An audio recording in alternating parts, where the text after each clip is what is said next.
राजकारणात दर मिनिटाला काहीतरी नवं घडतंय। बातमी कुणीही दे, पण खरी अपडेट मिळते फक्त राजकीय लाईव्हवर। सांगली जिल्ह्याच्या राजकारणाचा आणि सहकाराचा कणा मानली जाणारी सांगली जिल्हा मध्यवर्ती सहकारी बँक पुन्हा एकदा राजकीय रणांगणाच्या केंद्रस्थानी आली आहे। बँकेच्या संचालक मंडळाची मुदत येत्या नोव्हेंबरमध्ये संपते आणि त्याआधीच सहकार विभागानं निवडणुकीच्या पूर्वतयारीला सुरुवात केली आहे। त्यामुळे जिल्ह्यातील सहकाराच्या राजकारणाला आता हळूहळू रंग चढू लागला।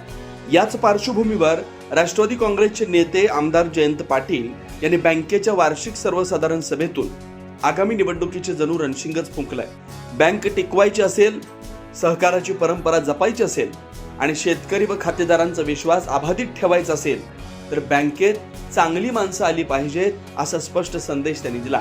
इतकंच नव्हे तर येत्या काळात आपण गावागावात जाणार असल्याचे संकेत देत जयंत पाटील यांनी जिल्हा बँकेच्या निवडणुकीची राजकीय रंगभूमी तयार करण्यास सुरुवात केली आहे। त्यामुळे नोव्हेंबर नंतर होणारी ही निवडणूक केवळ संचालक निवडण्याची प्रक्रिया न राहता जिल्ह्याच्या राजकारणातील शक्ती परीक्षेची लढाई ठरण्याची चिन्ह दिसतात। ठरावांच्या प्रक्रियेतून जिल्ह्यातील राजकीय वातावरण तापू लागलंय।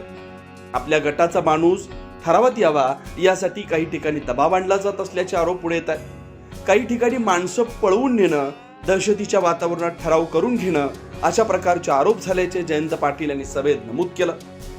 सांगलीच्या राजकीय संस्कृतीला ही बाब मात्र नवी आहे, कारण या जिल्ह्यानं अनेक राजकीय संघर्ष पाहिले, पण संघर्ष कितीही टोकाचा असला तरी लोकशाहीचा मार्ग सोडला नाही अशी सांगलीच्या राजकारणाची ओळख राहिली। त्यामुळे माणसं पळवून नेण्यापासून दहशतीच्या जोरावर सत्ता मिळवण्यापर्यंतचे प्रकार सहकाराच्या मुळावर घाव घालणारे असा इशाराच जयंत पाटलांनी दिला। सांगलीच्या सहकाराची कहाणी ही केवळ बँका, संस्था आणि निवडणुकांची कहाणी नाही। या सहकाराच्या पायाभरणीत स्वर्गीय वसंतदादा पाटील आणि गुलाबराव पाटील यांसारख्या नेत्यांचं मोठं योगदान आहे। सामान्य शेतकरी, कष्टकरी आणि छोट्या माणसाला आर्थिक आधार मिळावा, त्याच्या हाताला बळ मिळावं यासाठी सहकाराची चळवळ उभी राहिली। पण याच सहकाराच्या मंदिरात जर दहशतीची आणि गुन्हेगारी प्रवृत्तीची सावली पडली तर सहकाराचा आत्माच हरवेल। संस्थांवर विश्वास ठेवणाऱ्या सामान्य माणसाच्या मनात भीती निर्माण झाली तर सहकाराची ही भक्कम इमारत आतूनच पोखरली जाईल।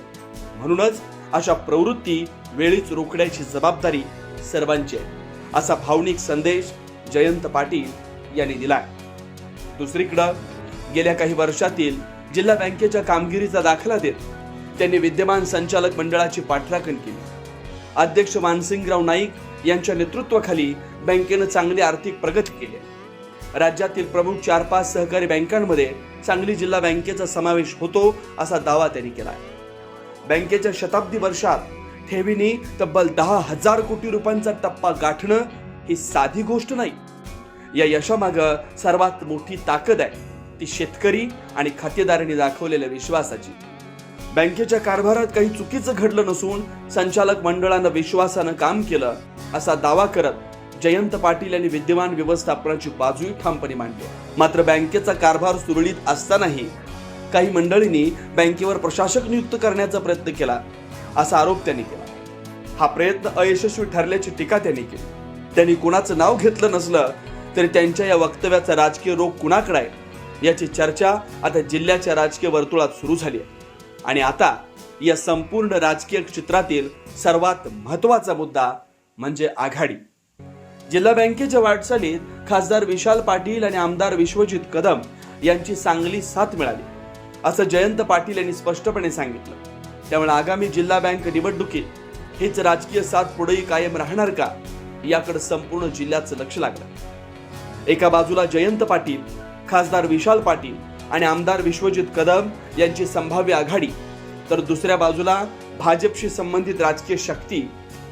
त्यामुळे जिल्हा बँकेची निवडणूक ही सहकाराच्या चौकटीत राहून लढली जाणारी निवडणूक असली तरी तिच्या मागं जिल्ह्याच्या राजकारणातील मोठ्या समीकरणांची चाचपणी होणार आहे। जयंत पाटील यांनी गावागावात भेटी देण्याचे संकेत दिल्यामुळं या निवडणुकीला आणखी धार येण्याची शक्यता आहे। खासदार, आमदार आणि स्थानिक नेत्यांना सोबत घेऊन जिल्हा बँकेत आपली पकड अधिक मजबूत करण्याचा प्रयत्न केला जाईल असं चित्र सध्या निर्माण झालंय। म्हणजेच ही केवळ बँकेच्या संचालक मंडळाची निवडणूक नाही, ही आहे सांगलीच्या सहकाराची प्रतिष्ठा जपण्याची लढाई, ही आहे संस्थांवरील विश्वास टिकवण्याची लढाई आणि त्याचबरोबर ही आहे जिल्ह्याच्या राजकारणातील पुढच्या समीकरणांची रंगीत तालीम. नोव्हेंबरमध्ये विद्यमान संचालक मंडळाची मुदत संपेल. त्याआधी ठरावांची गणित जुळतील, गावागावात राजकीय समीकरण बदलतील आणि पडद्यामागच्या बैठकांना वेग येईल. कोण कुणाच्या सोबत उभं राहणार, कोणता गट कुणाला साथ देणार आणि सर्वात महत्त्वाचं म्हणजे जयंत पाटील यांच्या नेतृत्वाखालील आघाडी भाजपला पुन्हा धक्का देण्यात यशस्वी ठरणार का, या सर्व प्रश्नांची उत्तरं आगामी काळात मिळतील. मात्र एक गोष्ट स्पष्ट आहे, सांगली जिल्हा बँकेच्या निवडणुकीचं रणशिंग वाजलंय आणि आता जिल्ह्याच्या सहकाराच्या राजकारणात खरी रंगत सुरू होणार आहे. राजकीय घडामोडींचा सर्वात वेगवान अपडेट फक्त इथेच राजकीय लाईव्हवर. आमच्या YouTube चॅनलला लाईक, शेअर, सबस्क्राईब करा आणि रहा राजकारणाच्या रणभूमीवरील थेट नजरेत.